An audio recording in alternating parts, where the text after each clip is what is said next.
nombre de la Sociedad Chilena de Endoscopía Digestiva, les damos la más cordial de las bienvenidas a esta cuarta charla del ciclo 2019, que hoy estará a cargo de un gran profesor de la gastroenterología, el doctor Eduardo Maiza, quien actualmente se desempeña como jefe del Servicio de Gastroenterología y Unidad Endoscópica de la Clínica Red Salud Vitacura, y hoy nos va a hablar sobre pólipos cerrados de colon, una apuesta al día. Adelante, doctor Maiza.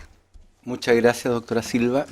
En primer lugar, quiero agradecerle a la Asociación de Endoscopía el haberme invitado nuevamente a estas reuniones después de un periodo que estuve un poquito alejado por razones personales.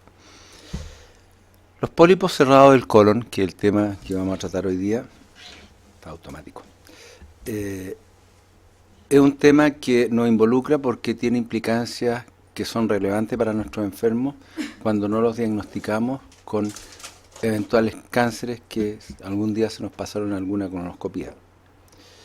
Trataremos estos diferentes temas. Creo que es importante saber en qué terreno nos estamos moviendo con las clasificaciones, con la epidemiología. Un trabajo que hicimos hace ya muchos años cuando la información todavía acerca de los pólipos cerrados era insuficiente, pero que nos permite tener algunos datos que son por lo menos nacionales. Y la histología y la carcinogénesis de las lesiones, que son muy importantes para entender por qué pasa lo que pasa. Y finalmente, por qué tenemos tanta dificultad para poder hacer el diagnóstico, cómo podríamos hacerlo, y qué es lo que podemos hacer, cómo tratarlo y seguirlo, y algunas conclusiones con una falla que se me pasó nuevamente, la S, la revisé 10 veces y sale conclusión. Bueno. Los cánceres digestivos van en aumento en Chile y es así que esta diapositiva que la tenía hace un par de años atrás, el cáncer de estómago y el cáncer de recto tenían una preponderancia bastante menor que la que tiene hoy día. Estaban en el quinto y en el sexto lugar en Chile y hoy en día es la quinta y cuarta causa en hombres y mujeres. Están muriendo menos que lo que deberíamos haber proyectado, porque según esta proyección eran 2.700, pero murieron solo 2.500. Quizás el programa GES ha tenido gran influencia porque estamos tratando mejor a nuestros pacientes. Y cuando vemos la incidencia que teníamos hace un tiempo atrás, que era de 13, si sumamos estas dos da 17, 18,1. O sea, además están incrementándose el número de enfermos que estamos viendo cada año. Ahora bien, ¿por qué tenemos que hablar de esto? La verdad es que el 30% de los cánceres esporádicos se explican por esta vía. Y la secuencia que conocíamos de pólipo-cáncer, propia de los pólipos adenomatosos, en este caso es diferente. ¿Y por qué es importante? Porque nosotros vamos a hacer además prevención terciaria por tamizaje o por resección de estos pólipos. Y por lo tanto, si no los sabemos reconocer, si no los vemos, esa colonoscopia no va a servir para nada. Hay otros temas que vamos a ir descubriendo durante esta presentación y que nos van a servir para que podamos efectivamente ir conociendo los recovecos que tiene este tema, que se parece mucho a la hoja de una sierra. El año 90 nos cambia la historia, porque ahí aparece, con los trabajos de Longcraig, la aparición de los pólipos hiperplásticos, que hasta ese momento eran conocidos como no tenían ninguna importancia, no pasaban nunca a hacer una degeneración carcinomatosa. Y ahí estos autores nos dicen, no, hay unos que están mezcladitos, ¿ya? Tienen un poquito de hiperplástico y tienen un poquito de adenoma. Y estos además tienen un comportamiento diferente. Después, Torlakovich, en diferentes publicaciones entre el año 96, 2003 y 2006, llega a concluir que el pólipo tradicional, que fue el primero que se describió, y los pólipos de la poliposis cerrada son diferentes. Y ya empieza a establecer. Y cuando se aclara definitivamente el panorama, es cuando en la sociedad, en la Organización Mundial de la Salud define los pólipos Entre los pólipos están los adenomatosos y aparecen los cerratos ya con una clase bien definida y con 3 subclases. Entonces, aquí vemos cuál es la forma, el tamaño, la prevalencia, la localización y su condición de ser una condición precancerosa. Aquí vemos que los adenomas tienen cualquier tipo de manifestación, el tamaño puede ser variable y son extremadamente comunes. Se dice que el 10% de las personas mayores de 50 años tienen pólipos, ¿ya? Y que obviamente son una condición precancerosa y que afectan indistintamente cualquier porción del colon. Los pólipos hiperplásticos no tienen condición precancerosa, particularmente si tienen menos de 5 milímetros, y se ubican en la región rectosigmoidea. Los pólipos sésiles cerrados son planos y sésiles, por definición, y tienen tamaños mayores de 10 milímetros, son muy frecuentes, ya como vamos a ver, y están en el colon derecho. Colon derecho que tiene algunas particularidades, difícil de preparar, difícil de llegar, y que constituyen condiciones precancerosas también.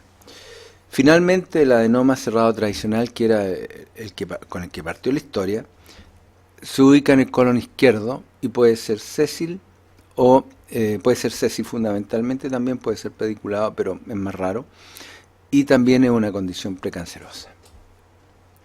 Entonces, aquí vemos, en esta fotografía, vemos las características, vemos que, ahí se me perdió, los pólipos hiperplásticos tienen el aspecto cerrado en la porción alta de la cripta, cercana al lumen, como se ve en esta zona. En cambio, en el adenoma cerrado vemos que está en la porción baja, con dilatación de la misma, que puede tomar una forma de ancla o de bota, en esta fotografía del doctor Contreras.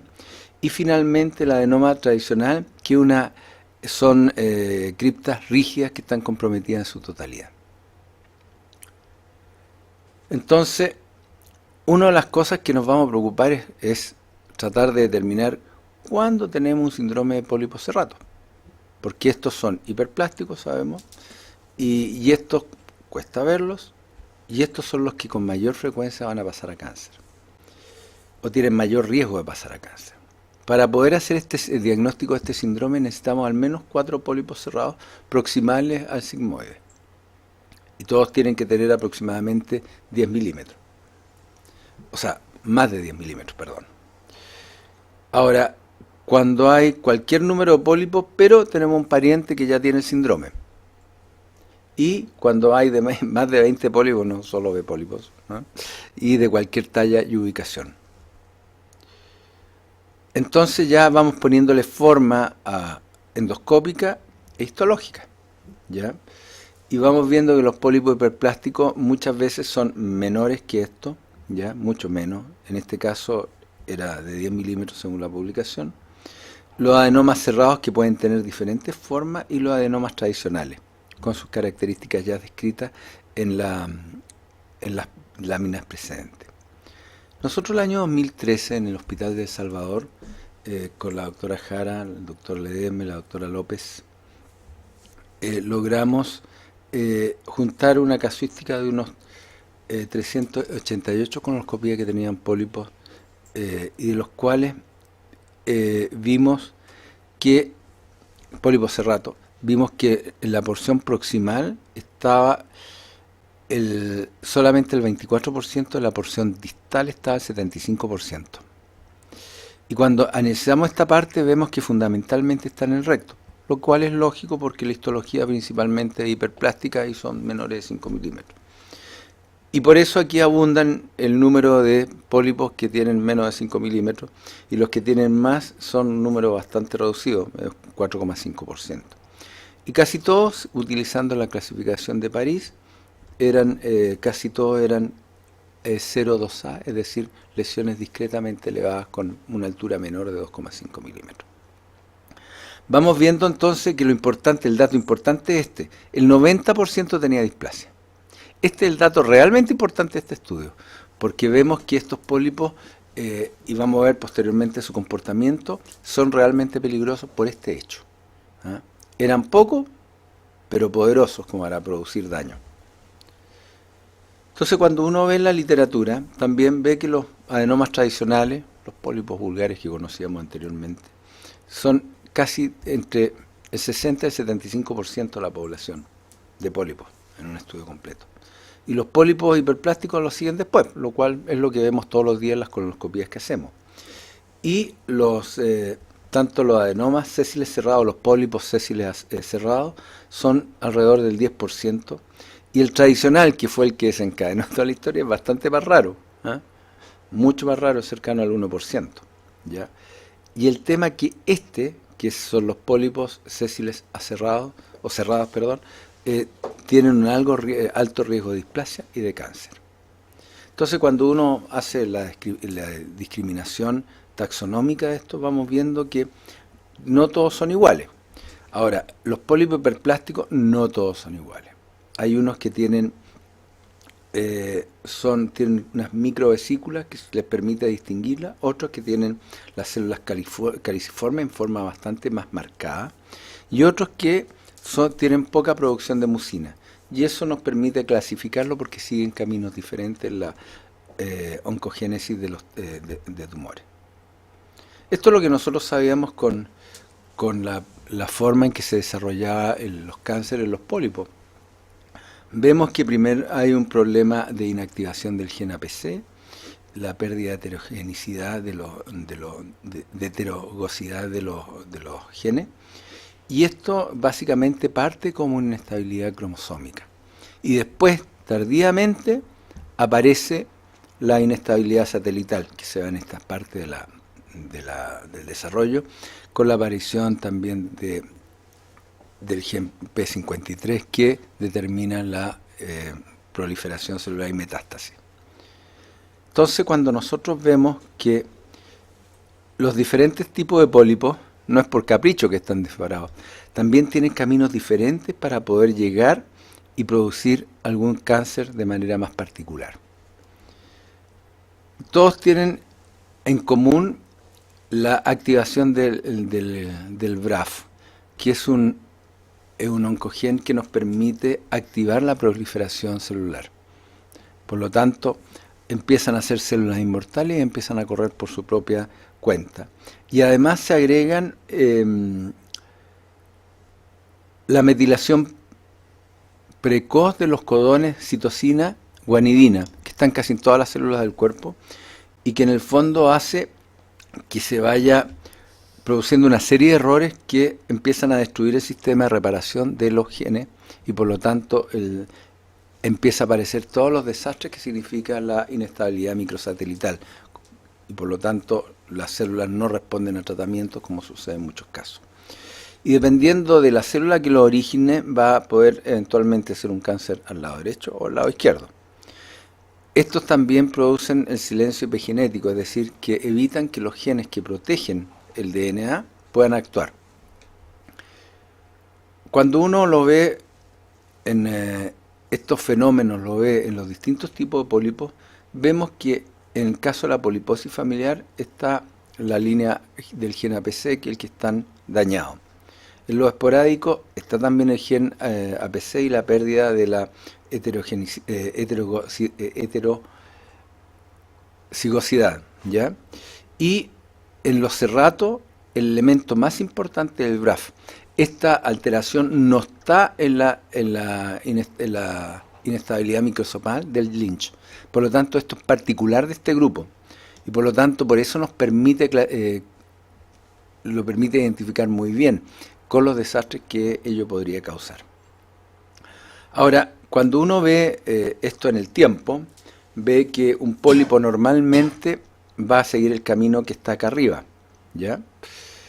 Es predecible más o menos en cuánto tiempo va a pasar de pólipo a cáncer, que se estimó en los años 86 que era alrededor de 7 u 8 años. Sin embargo, esto durante mucho tiempo son inocentes, incluso cuando son pólipos sésiles adenomatosos sin displasia. Pero aparece la displasia y en corto tiempo aparece un cáncer. Y ese es el tema, y eso es lo que explica por qué los cánceres de intervalo se aparecen tan rápido. Yo recuerdo un caso que yo le hice la colonoscopía y 2 años después apareció con un cáncer. Yo revisé las muestras y lo único que había era un pequeño resalto en la porción del transverso. El pólipo seguramente estaba detrás del pliegue, yo no lo vi. Ya, el enfermo se operó, estaba bien, pero eso nos puede pasar a todos. Por lo tanto, es importante ir mirando detrás de cada pliegue. Y cuando uno va viendo cómo evoluciona, esto no es exactamente un foco, una cripta, una foco, un cripta aberrante, pero es dar la idea de que esto es un camino que empieza de alguna manera y lentamente se va desarrollando hasta llegar al cáncer, pero el proceso final de la displasia se desarrolla en muy poco tiempo. Por lo tanto, eso va a determinar que el seguimiento es diferente. Y eso es lo que vamos a discutir más adelante. Entonces, la pregunta que se planteaba el doctor Contreras decía, bueno, ¿los pólipos hiperplásticos son neoplásicos? Y en realidad él vio y concluyó que sí, porque hay estudio de clonalidad, porque tiene mutaciones del Carras y del BRAF, como ya lo vimos, tiene metilación de las islas de citosina, de los islotes de citosina y guanidina, que favorece la inestabilidad microsomal. Hay mutación de genes de la apoptosis, por lo tanto evitan que se mueran las células.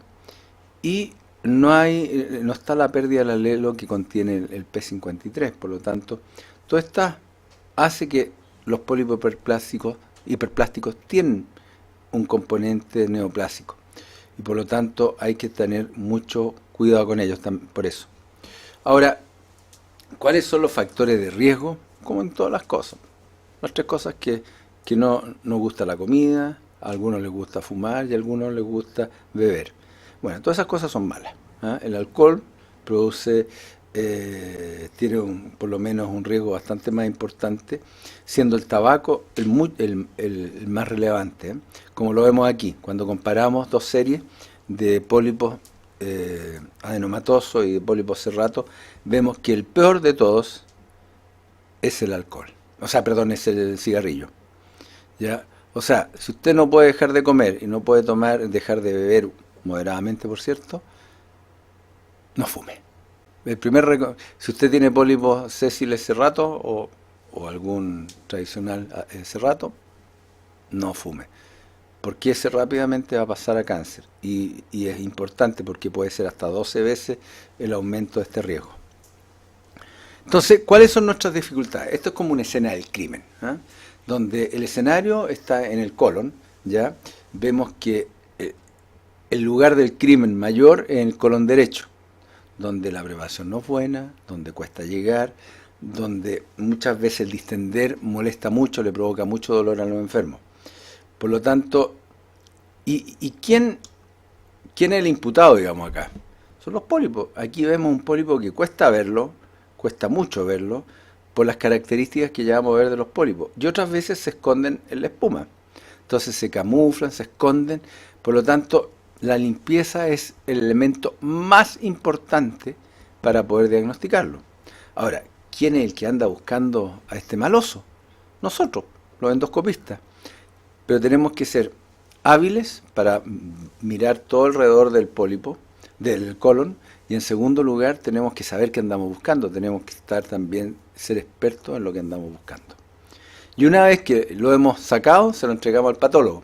Obviamente tiene que ser extendido en corcho, de tal manera que se puedan ver el grado de profundidad y el grado de extensión de la lesión, eso es lo elemental. Y vemos que aquí el anatomopatólogo tiene que ser experto, pero también la muestra tiene que ser orientada correctamente. Porque aquí vemos una cripta, pero en realidad cuando los cortes son perpendiculares vemos esto otro, ¿ya? Que no es inhabitual, por lo tanto, también la muestra tiene que estar bien orientada. Y además, nuestro querido patólogo o patóloga va a utilizar clasificaciones. Y hoy en día, esto es lo que aceptamos, pero por ejemplo, para poder llamar a un pólipo cerrado no hay acuerdo entre los americanos y los europeos si se necesitan una glándula o dos glándulas. Por lo tanto, de eso va a depender que uno encuentre más o menos pólipos. Entonces, todas estas cosas hacen que este villano, que son los pólipos cerrados, nos cueste diagnosticarlo.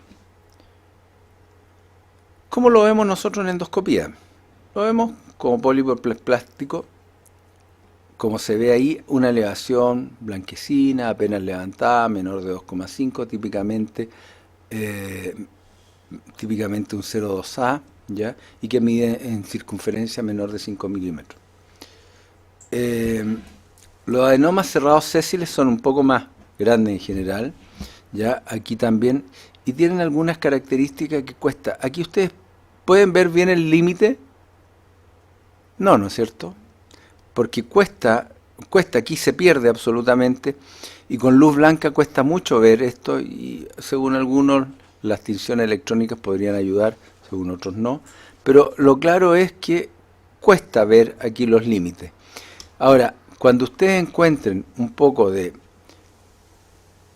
moco y teñido de bilis, busquen, ahí puede ser, es el signo, es como, aquí estoy, está diciendo. Y esto lo vamos a ver en la siguiente. Aquí tenemos un poco de mucosidad teñida con bilis, ¿ya? Y este es un adenoma tradicional, pero que son también raros y que pueden ser incluso pediculados. Y generalmente se localizan en el lado izquierdo. Esta ya la habíamos visto, pero ya esto ya tiene una cara, tiene la cara de los pólipos hiperplásticos. Este que era un cerrado acerrado sésil, y este que era un tradicional.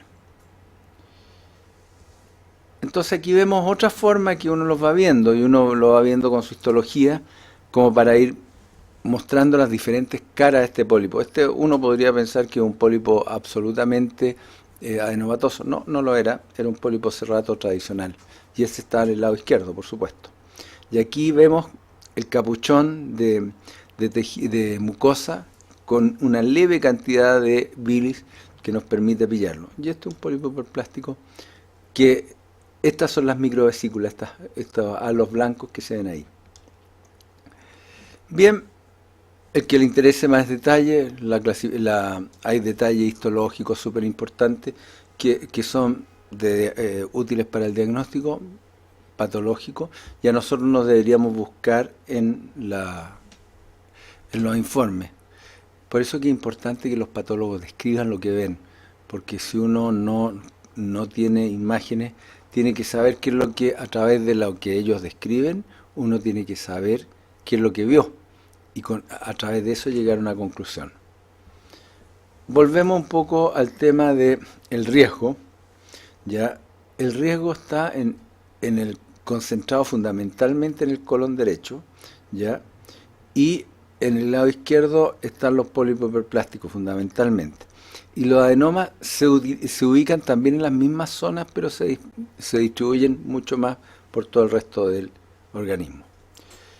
La clasificación, llamada clasificación de París, que es nada más que la clasificación de las lesiones superficiales, los japoneses de los años 60, que aquí se juntaron unos tipos y le pusieron nombre World Shock de París, y ahora se llama clasificación de París.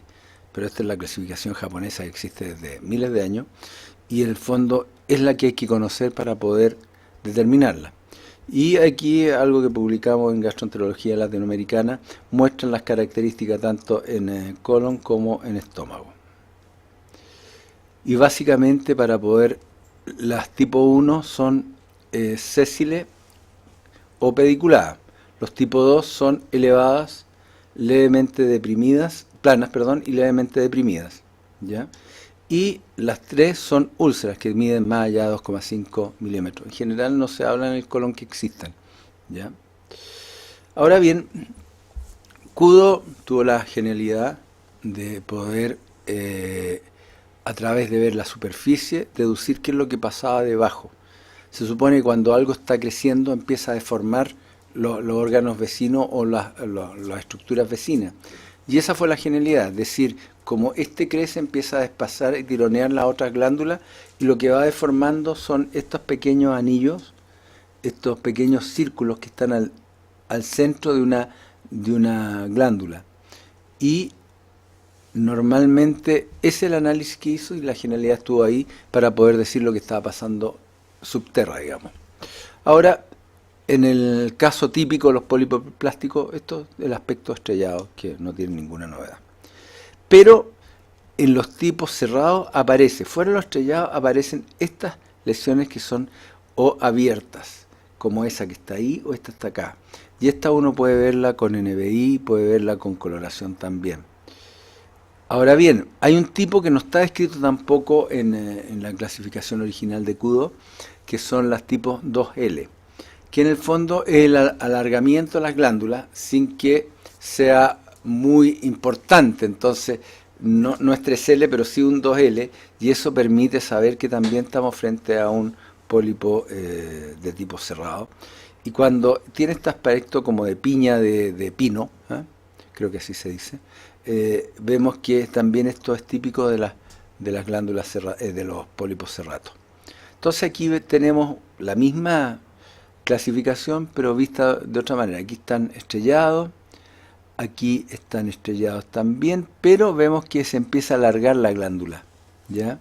No es la glándula cerradita, redondita, sino está más estirada, ¿ya? Y aquí vemos estos tipo 2O abiertos, que son redonditos, ¿ya? Y que son un poco más grandes que estas de acá.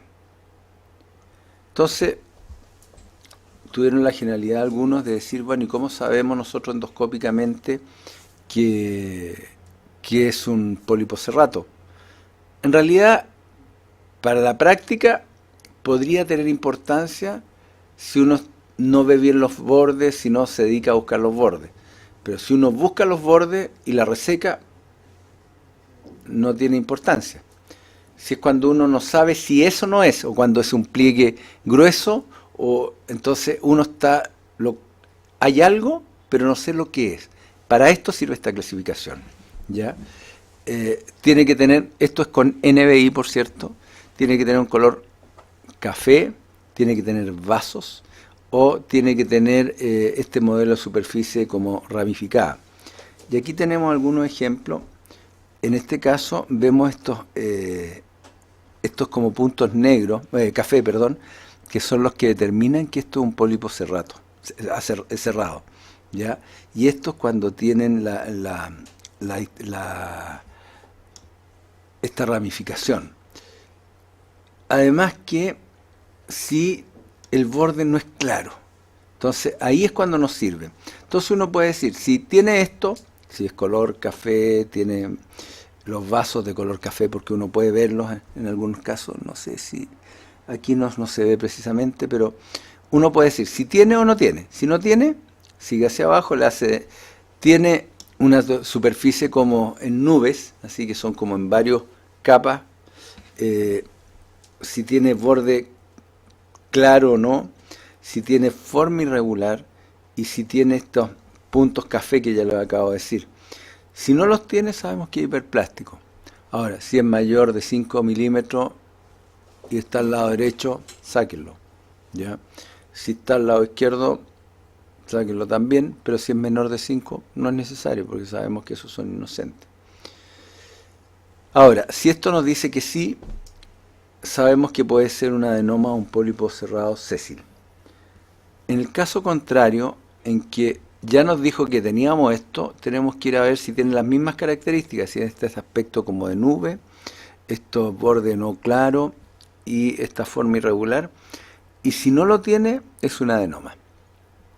Si lo tiene, es un pólipo cerrado. Entonces, digamos que nos sirve principalmente esta parte de acá como para saber si estamos frente a una irregularidad del tejido o es un pólipo que nosotros no podemos discriminar. Entonces, ¿cuáles son las apariencias de los pólipos o adenomas cerrados sésiles? El término de pólipo o adenoma en este caso es usado indistintamente, y ahí se puede usar. Es preferible usar pólipos para evitar la confusión con los otros tipos de pólipos que uno habla de adenoma en general, pero en estricto rigor son sinónimos. Entonces son generalmente mayores de 10 milímetros, son planos, son apenas levantados o planos de frentón que apenas no se levantan, ¿ya? Y cuesta mucho verlos con luz blanca. Y los bordes cuesta mucho, y ahí nos puede ayudar la cromoendoscopía, o sea, tirar un poco de índigo carmín por la superficie nos puede permitir ver si hay algún tipo de discreta elevación, o si es plano, nos va a permitir ver los pliegues en relación al lado. Y normalmente casi tienen el mismo color de la mucosa vecina. Por lo tanto, es otro factor más. Y los modelos, los patrones de Kudo, yo hablo de patrones de Kudo, no de pit pattern, porque tenemos palabras que pueden reemplazar eso, ¿ya? Y el patrón de Kudo es un término bastante claro que nos permite utilizarlo. Entonces, ¿qué tenemos que hacer cuando lo encontramos? Resecarlo. Eso lo podemos hacer con polipectomía, con asa. El ideal es no sacarlos con pinza. ¿Por qué? Porque muchas veces no sabemos cuál es el límite. Entonces, lo más probable es que, o sea, no lo más probable, con toda seguridad va a ser una resección incompleta. Y con asa, el riesgo de una resección incompleta es menor. Puede ser mucosectomía en bloque o en parcialidades, o una disección submucosa, o hacer cirugía en casos excepcionales. Entonces, normalmente una mucosectomía en realidad tiene un error técnico, porque uno debería pinchar siempre hacia distal primero, y para que la lesión venga hacia la cara de uno, y después la lesión proximal. La idea es separar bien la submucosa, de tal manera que cuando uno corte en seguridad. A muchos les asusta poner mucho líquido submucoso. Es un seguro de vida para ustedes, porque cuando ustedes cortan un pólipo con un colchón amplio, saben que la submucosa está separando la muscular allá lejos. Por lo tanto, uno puede cortar y la probabilidad de hacer una perforación es mucho menor. Por lo tanto, hagan ¿cómo se llama? Mucosectomía con abundante inyección de suero con un poco de adrenalina. Ahora, la adrenalina tiene el inconveniente que deja más pálida la lesión. Si ya era difícil verla, ahora es mucho más difícil verla. Algunos recomiendan pintar los bordes con la punta del asa para delimitar bien la lesión y después cerrar bien el asa alrededor de ella. Bueno, aquí hicimos una polipectomía de esas que parecen espantosas, pero no, se inyectó en la base y se cortó, se puso ¿cómo se llama? En plumavit, poliestireno más elegantemente, y se fijó con alfileres para poder ver bien la extensión y puedan ver la profundidad. Bueno, cuando ya la lesión es muy grande, uno podría hacer disección submucosa, que en el fondo consiste en pelar el colon en extensiones más grandes de 3 centímetros en general. Y uno después ve que uno en realidad dejó bien peladito el colon ahí, no queda casi nada, y aquí lo ven también. Entonces, pero esto tiene riesgos mayores, las complicaciones son de 4 o 6%, y por lo tanto, en las partes que no existe esto, no vamos a llevar a cirugía, está enfermo. Se puede hacer con parcialidades, con mucosectomía por parcialidades, ya que el riesgo de recidiva es de alrededor de un 12%, pero el riesgo no solo de recidiva, sino de dejar tejido es alto, pero a la larga es menor que si uno fuera a una cirugía o si fuera a otra cosa más invasiva, ¿ya? Por lo tanto, frente a un riesgo menor, es razonable poder utilizar esto. Bueno, estos son los elementos que podemos usar.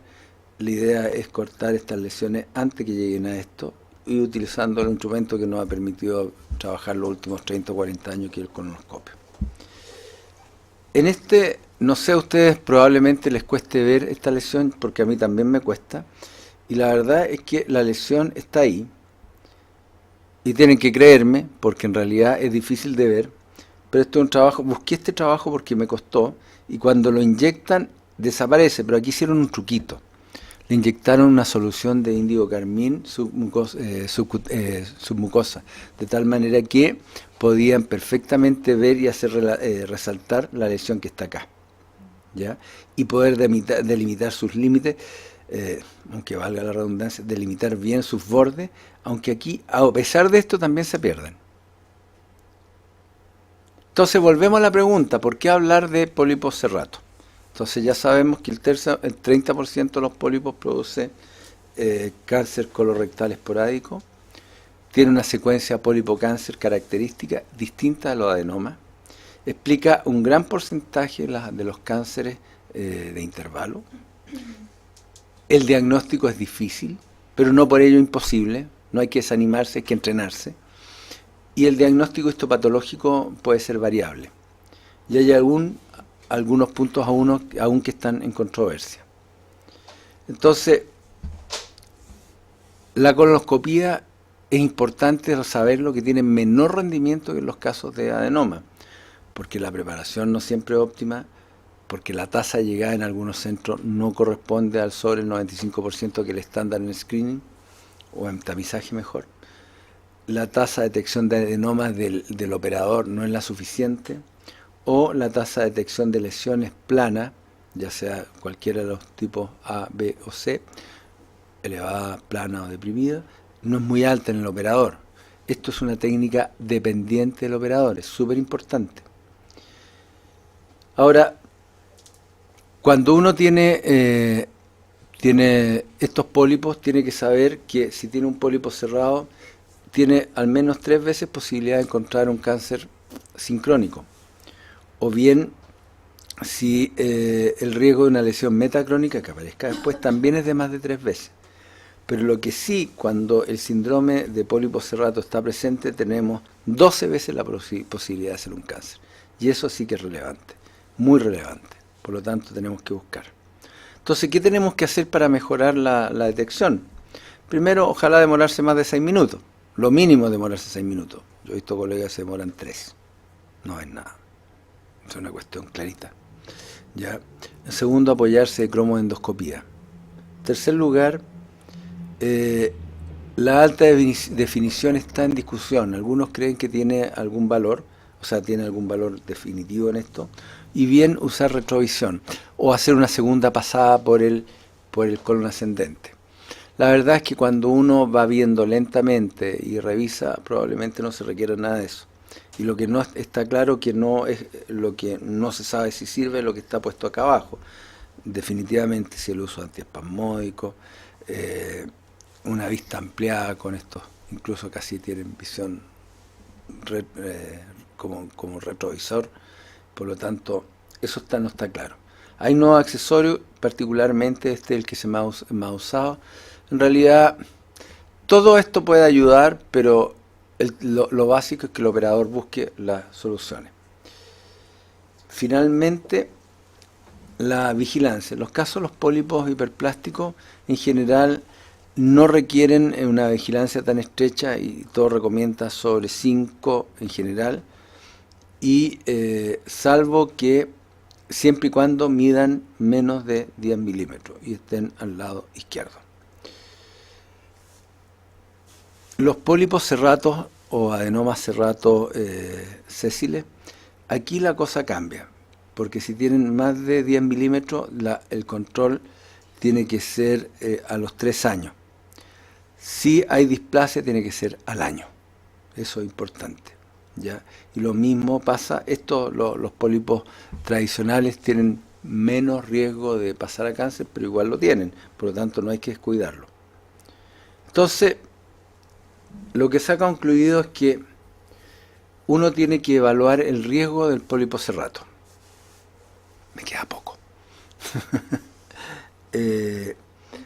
Uno tiene que evaluarlo en términos del riesgo, y el riesgo estaba fundamentalmente por el tamaño, ¿ya? Entonces, si tenemos un pólipo o adenoma serrato con displasia, que es el otro factor de riesgo, tenemos que controlarlo entre 1 y 3 años. La verdad es que yo no espero tanto, ¿ya? Porque se saca, uno lo extirpa y después tiene que ver si hizo la resección completa. Y eso uno tiene que hacerlo los 6 meses a más tardar, entre 3 y 6 meses. Por lo tanto, es importante que este grupo con displasia hay que revisarlo antes. En segundo lugar, los que tienen bajo riesgo son aquellos que tienen menos de 10 milímetros. Pero ahí hay discusión si entre 3 y 5 años. Yo creo que mientras nosotros no tengamos claro y teniendo la información que el 90% tenían displasia de bajo grado, es mejor tal vez quedarse en 3. ¿Ya? No es científico lo que estoy diciendo, pues para eso tendríamos que hacer trabajos prospectivos que no lo hemos hecho. ¿Ya? Y el N también importa porque cuando uno tiene más de 3 pólipos menores de 10, en general es de 1 a 3 años. Entonces, factores: displasia, tamaño y número de pólipos, que son los elementos más importantes. Y cuando se tienen pólipos mayores de 10 milímetros, obviamente que el control es 1 año de todas maneras. Y es por esto que les decía, ya cuando un adenoma habitual tiene riesgo de pasar a uno de alto riesgo, es de 3,8 veces. En cambio, cuando tenemos un adenoma sésil cerrado, esto sube a 16% en presencia de un pólipo convencional. Y cuando hay pólipo cerrato, a 14. Por lo tanto, es súper importante.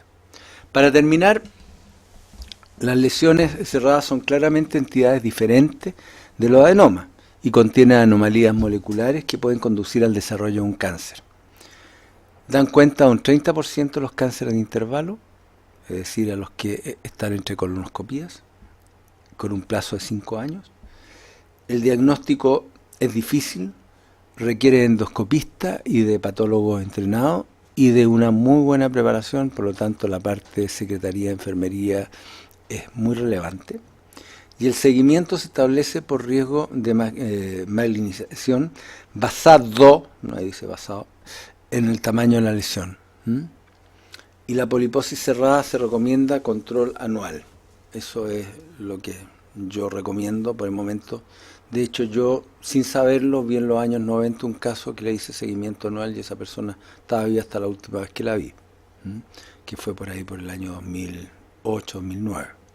Ya era una señora mayor. Y aún quedan temas pendientes, como unificar criterios de diagnóstico, que es la parte más importante. Debo agradecer al doctor Arturo Espinosa y al doctor Luis Contreras, patólogos ambos, que me facilitaron algunas imágenes, y a ustedes por la paciencia. Muchas gracias. Bueno, doctor, nosotros le agradecemos a usted por tremenda presentación. Yo creo que a todos nos ha quedado bastante claro.